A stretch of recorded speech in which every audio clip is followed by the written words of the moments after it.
오늘도 와주셔서 감사드리고요. 바로 사연 읽어보겠습니다. 안녕하세요. 저는 올해 65세 된 아줌마입니다. 저에게 기가 막힌 일이 생겨 이렇게 사연을 보내게 됩니다. 저는 10년 전에 며느리를 본 시어머니예요. 10년 전 장가는 가지 않겠다던 아들이 결혼하고 싶은 아가씨가 생겼다며 느닷없이 며느리를 데리고 왔어요. 사실 제가 애아빠와 이혼을 했거든요. 그것 때문에 아들이 결혼을 질색이라고 했었는데 이랬던 아들이 결혼을 하겠다고 아가씨를 데리고 오니 마냥 좋기만 하더라고요. 그렇게 며느리를 처음 봤는데 왠지 예전부터 알고 지낸 사람처럼 익숙했어요. 며느리가 성격도 좋고 싹싹하니 참 잘하더라고요. 제 마음에 쏙 드는 아가씨였어요. 그래서 결혼 허락도 빨리 한 편이고요. 저희 며느리는 성악을 전공해 음대를 졸업했어요. 부모님 없이 할머니 손에서 자랐는데 아주 잘 자랐더라고요. 얘기를 들어보니 친언니랑 같이 할머니 손에서 컸대요. 부모님은 호주에서 사시는데 부모님도 두 분 다 성악을 전공해서 외국에서 유학생활을 하시고 쭉 거기서 사셨다고 하더라고요. 그러는 동안 며느리 자매는 한국에서 컸대요. 며느리네 집안이 좀 특이한 게 좋게 말하면 부모 자식 간의 자립심이 대단했고 나쁘게 말하면 서로 애착이 없어 보였어요. 1년에 한 번 얼굴을 볼까 말까 한다고 하더라고요. 그런 며느리에게 부모님이 그립진 않냐고 물어보니 30년 동안 할머니 손에서 자라서 그런가 별로 그런 건 없다고 하더라고요. 상견례 할 때도 며느리 부모님은 못 오시고 사돈 할머니와 사돈 처녀만 참석을 하셨어요. 그리고 결혼식 올리기 일주일 전에 얼굴만 뵈었죠. 제가 며느리 부모님을 만나보니 알겠더라고요. 두 분 다 마인드가 좀 외국분들 같았어요. 한국 정서랑은 안 맞는 듯한 그런 분위기였죠. 며느리도 본인 부모님을 어려워하더라고요. 저희 아들은 되려 며느리 부모님이 쿨하시니까 처가집 때문에 스트레스 받을 일은 없을 것 같다고 하지만 전 이런 며느리가 안쓰러워 보였어요. 솔직히 저런 모습이 고아나 다름없어 보였죠. 그래서 며느리가 시집 오고 정말 잘해주었습니다. 처음에는 며느리에게 뭘 주고 챙겨주는 게 좀 어려웠죠. 혹여나 너무 많은 관심을 주면 간섭이라고 할까봐 저도 조심스러웠어요. 며느리도 며느리가 처음이지만 저도 시어머니가 처음이듯이 초반에는 거리를 두며 필요한 것들만 챙겨주었습니다. 며느리 직업이 성악 개인 레슨 해주는 일이어서 평상시에 목을 많이 쓰거든요. 그래서 항상 배도라지 집은 떨어지지 않게 사다 보내줬어요. 그거 보내면서 반찬들도 같이 보내주곤 했었죠. 그러니 저희 며느리 제 손을 꾹 잡으며 어머님, 저 엄마한테도 받아보지 못했던 걸 어머님한테 받아보는 것 같아요. 저희 엄마는 단 한 번도 저한테 목은 괜찮냐고 어디 아픈 데는 없냐고 물어본 적이 없으셨거든요. 근데 어머님께서 이렇게 절 챙겨주시니 얼마나 감사한지 몰라요. 라고 했죠. 이런 제 마음이 통했는지 며느리도 저한테 참 잘했어요. 한 달에 2번씩이나 의정부에서 제가 사는 대구까지 왔었거든요. 혼자 사는 제가 적적하면 안 된다고 저희 집에 와선 같이 맛있는 것도 해먹고 영화도 보고 쇼핑도 하고 그랬어요. 심지어 저희 아들이 바빠서 못 오면 며느리 혼자 내려왔어요. 이런 모습을 보니 며느리가 제게 하는 마음은 진심이구나 라는 생각이 들었죠.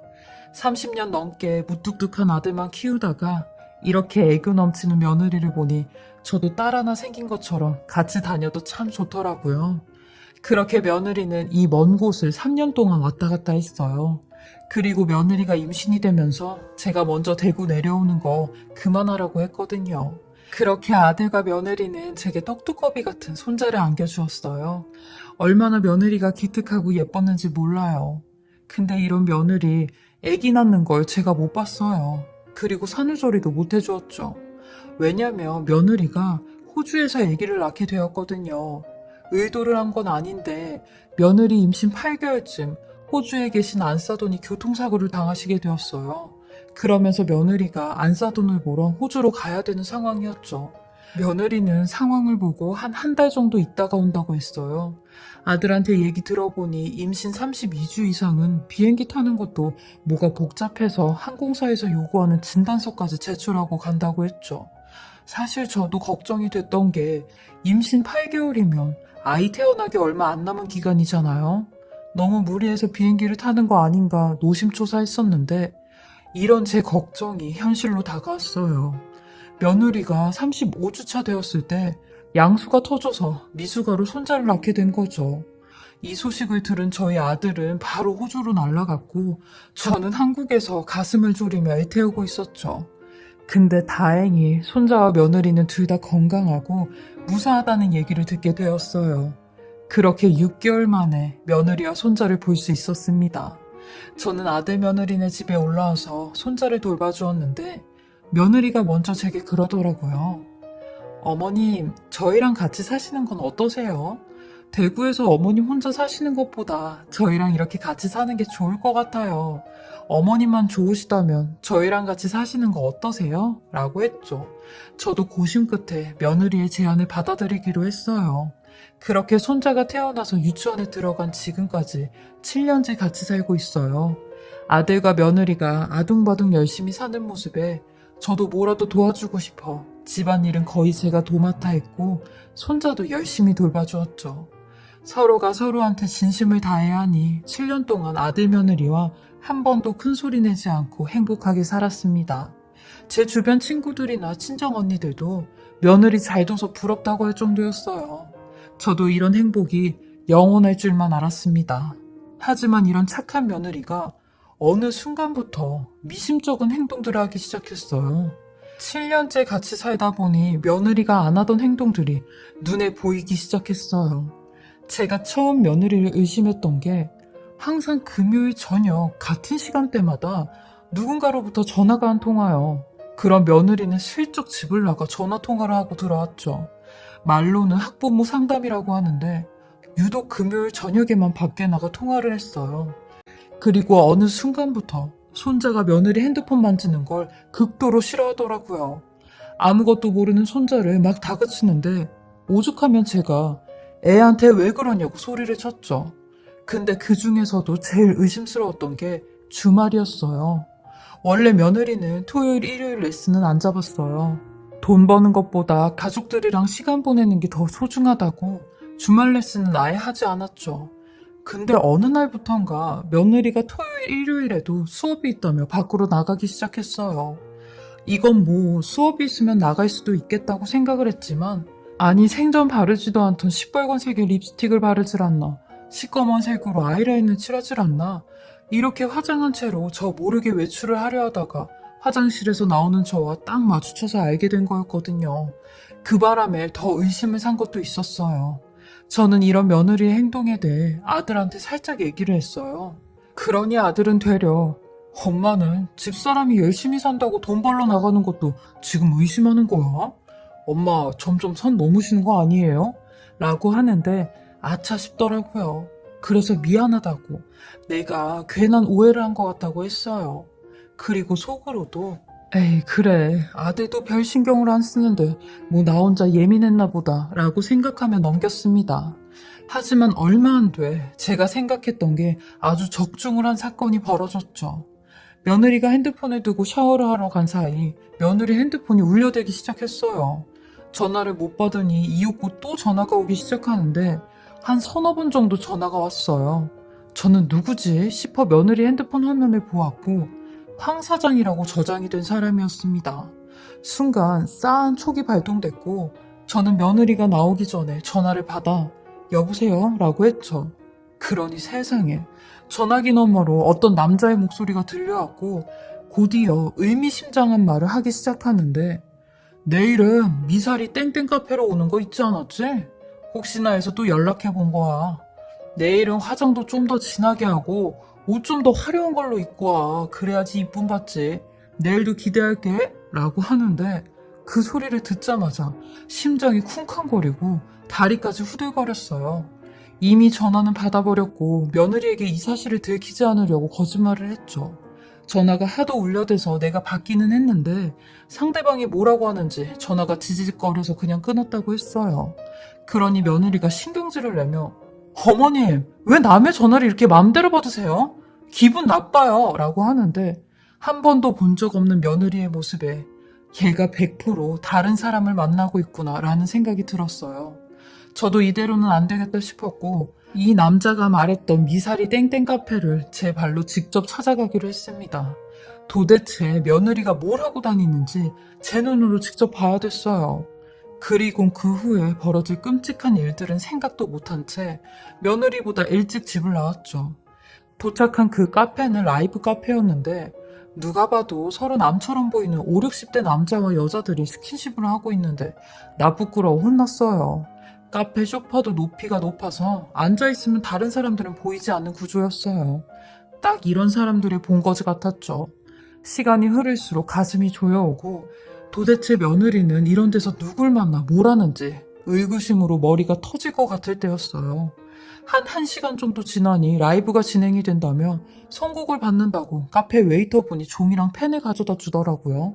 저는 관심도 갖지 않고 그냥 며느리가 나타나기만을 기다렸습니다.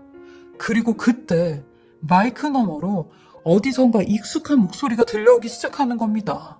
그러더니 오늘도 저희 카페를 찾아주셔서 감사하고요. 첫 곡으로는 제가 제일 좋아하는 심수봉의 봄날은 간다를 불러드리겠습니다.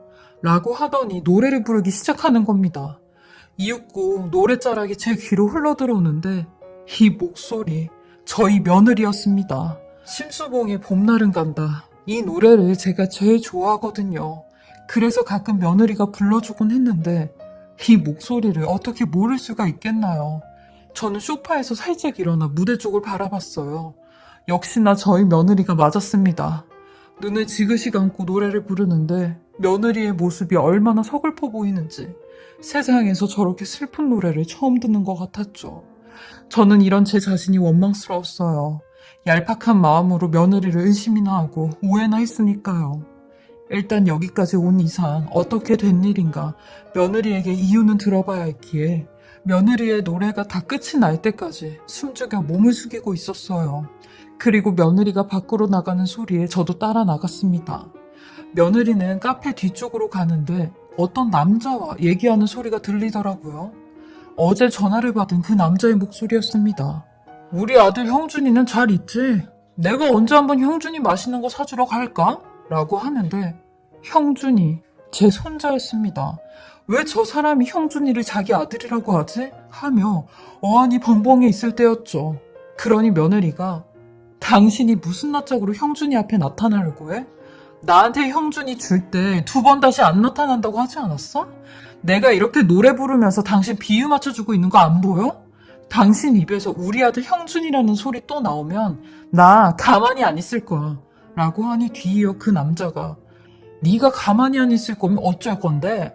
내가 네 시애미한테 형준이 당신 친손자 아니라고 입만 뻥끗거리면 다 끝인 거 몰라? 어떻게 네 시애미한테 찾아가 줘? 라고 하는데 그 소리를 듣자마자 계단에 털썩 주저앉고 말았습니다. 그러니 그 소리를 들은 며느리와 그 남자가 계단 쪽으로 왔고 절 보고는 기겁을 했죠.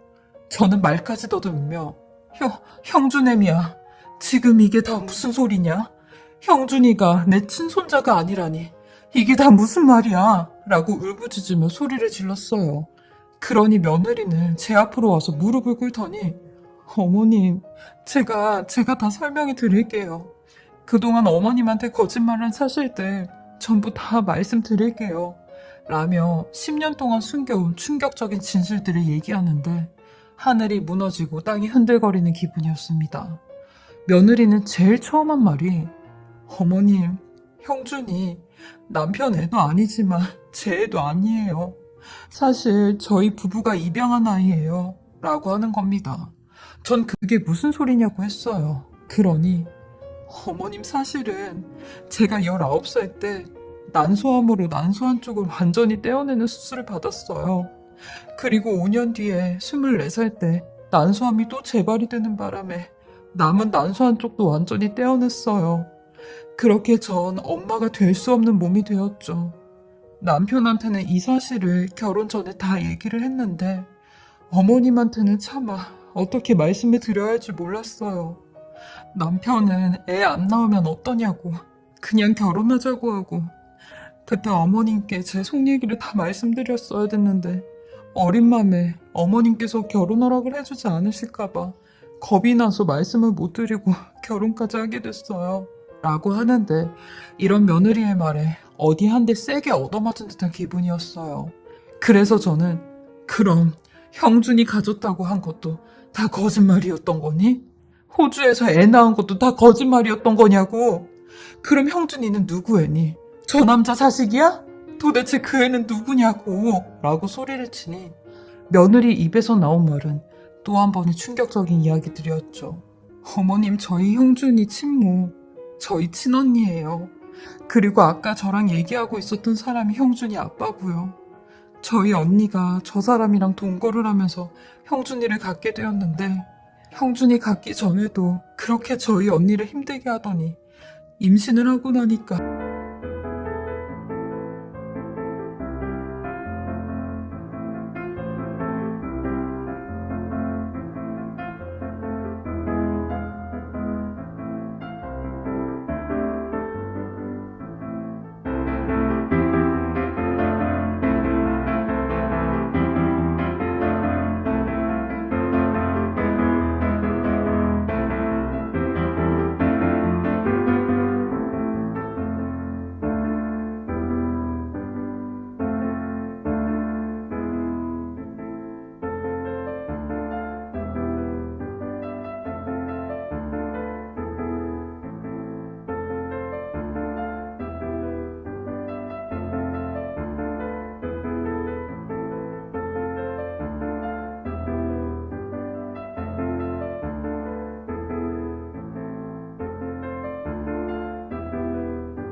저 사람이 저희 언니랑 뱃속에 형준이만 남긴 채 도망을 갔어요.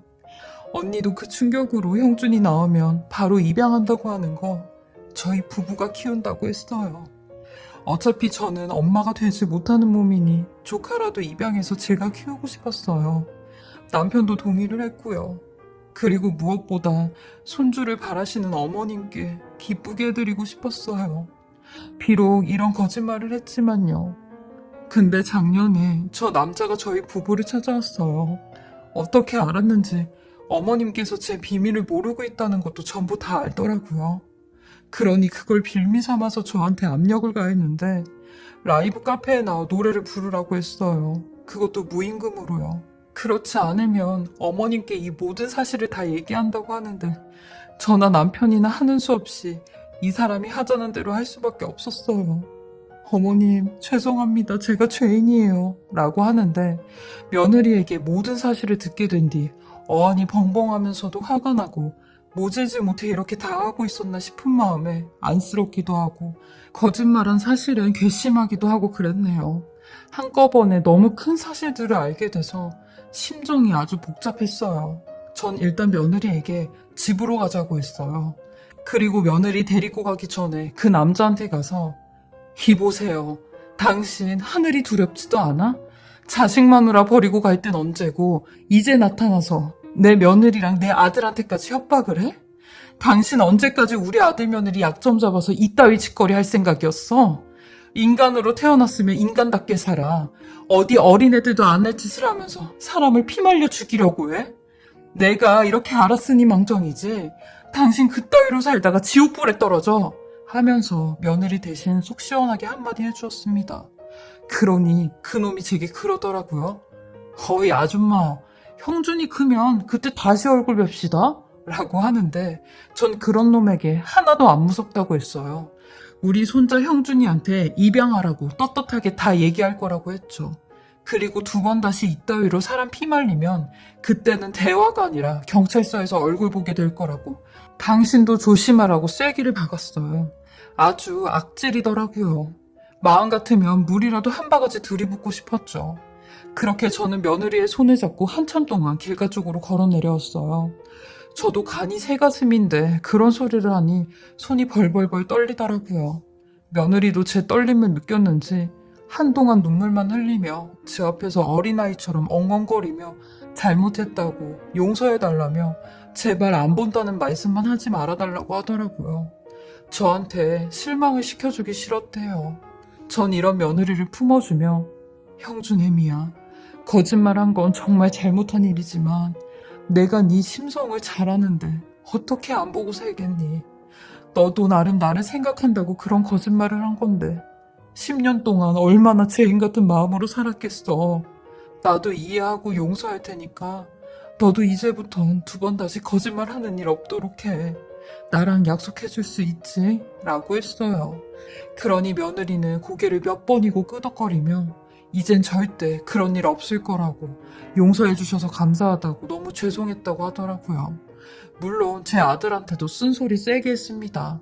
숨길 걸 숨겨야지 어떻게 그런 걸 숨기냐고요. 아들도 정말 죄송하다며 이런 거짓말 한두 개가 눈덩이처럼 커져서 되돌이킬 수 없을 정도가 되니 심적으로도 고통스러웠다고 하더라고요. 저는 아들 며느리에게 이제는 마음의 짐 다 내려놓으라고 했어요. 그러다 병난다고 했죠. 이 일이 있고 난 후 저희 가족은 눈에 띄게 더욱 단단해졌고 웃을 일이 더 많아졌어요. 그리고 손자 형준이에게도 언젠간 입양하라는 사실을 얘기할 날이 올 텐데 가족들끼리 마음의 준비와 공부를 하고 있는 중입니다.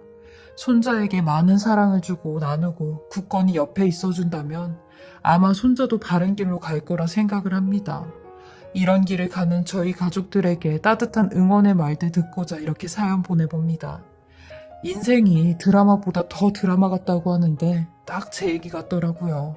저의 긴 이야기 들어주시고 읽어주셔서 감사하고요. 다들 행복 가득한 꽃길만 걸으시길 바라겠습니다. 지금까지 사례자분의 글을 읽어보았는데요. 사례자님 정말 어머니로서, 시어머니로서, 또 할머니로서 멋지신 분 같다는 생각이 들었습니다. 베풀 줄도 아시고 포옹하실 줄도 아시는 그 모습에 제 마음까지 따뜻해집니다. 아마 가족분들끼리 잘 헤쳐나가셔서 행복한 가정을 이루실 거예요. 저도 응원하겠습니다. 항상 좋은 일들만 가득하시길 바라고요. 건강하시길 바랍니다. 지금까지 커피앤톡이었습니다. 오늘도 제 채널을 봐주셔서 감사합니다.